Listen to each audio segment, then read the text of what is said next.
ఈ పిల్లలు గొడవ ఇల్లంతాను? అరే చిన్న పిల్లలని జాలి కూడా ఇక్కడ మనుషులకి లేదు. పట్టించుకోవాల్సిన మున్సిపాలిటీ వాళ్ళకేమో బాధ్యత లేకుండా పోయింది. అంతమంది పసిపిల్లలు రోజు చెత్తను దాటుకొని ఎలా వెళ్తున్నారో అర్థం కావటం లేదు. పాపం వాళ్ళ ఆరోగ్యం పరిస్థితి ఏంటో. నీకు చెత్త ఉంటే నచ్చదు, వాళ్ళకి చెత్త వేయకపోతే నచ్చదు. వదిలే. ఆ విషయాన్ని ఆలోచిస్తూ మనసు ఎందుకు పాడు చేసుకుంటావు? అసలు నేను కాలేజీకి నడిచి ఎవరెళ్ళమన్నారు? ఎంచక్క కార్లో వెళ్ళి రావచ్చు కదా. నేను కారులో వెళ్ళడం ఈ సమస్యకు పరిష్కారం కాదు. దీని గురించి ఏదో ఒకటి ఆలోచించాలి. అబ్బా ఇంకా ఏం ఆలోచిస్తావే? వదిలే. పిల్లలు బిస్కెట్లు తీసుకోండి రా. అక్క నీ డ్రాయింగ్ చాలా బాగుంది. బాగుందక్క. బాగుందా? థ్యాంక్స్. సంతకాలు చేసేవాడిని నేనైతే సంతకాలు పెట్టించుకోవడానికి మీకేమైందయ్యా? అది ఇన్కమ్ ట్యాక్స్ ఫైల్ ఆడిటర్ పంపించారా? పంపించా సార్. అలాగే ఫ్యాక్టరీ ఇన్సూరెన్స్ రెన్యూల్ చేయించారా? చేయించావండి. చూడండి, ఏమీ పెండింగ్ ఉంచొద్దు, తర్వాత ప్రాబ్లమ్స్ వస్తాయి. అర్థమైందా? అలాగే సార్. మీరు వెళ్ళండి, నేను చూసి పంపిస్తాను.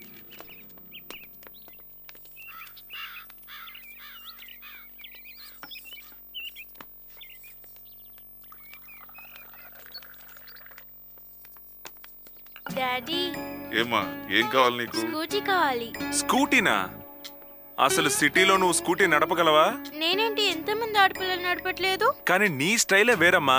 నువ్వు స్కూటీ మీద బయలుదేరితే కుర్రాళ్ళంతా నీ వెనకే హోండాల మీద బయలుదేరతారు. అప్పుడే కాదు, 2 years తర్వాత. ఆహా, చూడు డాడీ, నేనేం అడిగినా స్పీడ్ బ్రేకర్ లా అడ్డుపడిపోతున్నాడు. నువ్వు వాడి మాటలేం పట్టించుకోకమ్మా. 2 సంవత్సరాలు స్కూటీ ఏంటి, కారే కొనిస్తా. అంతవరకు స్కూల్ కి ట్యూషన్ కి ఆటోలోనే వెళ్ళాలా? పోనీ అంతవరకు నా కారు తీసుకెళ్ళమ్మా. ఫ్యాక్టరీకి మీరెలా వెళ్తారు? ఇంకేముంది, రిక్షాలో వెళ్తారు. ఒరేయ్, నేను ఏదో రకంగా వెళ్తాను గానీ ముందు నీ ఎడ్యుకేషన్ సంగతి చూసుకోరా. అది సరేరా, ఆస్ట్రేలియా అన్నావు, ఎంఎస్ అన్నావు, ఎంతవరకు వచ్చిందిరా? ఫైనల్ ఇయర్ కంప్లీట్ అవనివ్వండి, దాని సంగతి తర్వాత చూద్దాం. ఏం వస్తుందో ఏంటో. తప్పకుండా వస్తుందండి. నా కొడుకేంటి?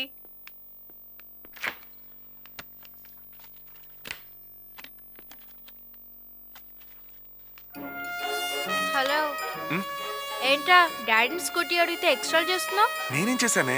అదంతా నాకు తెలియదు. ముందు 100 కొట్టించు, లేకపోతే ల్యాప్టాప్ ఓపెన్ చేస్తా. అబ్బా, నువ్వెక్కడ దొరికేవే చిల్లర రాక్షసి. నా దగ్గర ఉన్నది ఉన్నట్టు లాగేసుకుంటున్నావు. ఇది పట్టుకో. దట్స్ బెటర్ రా.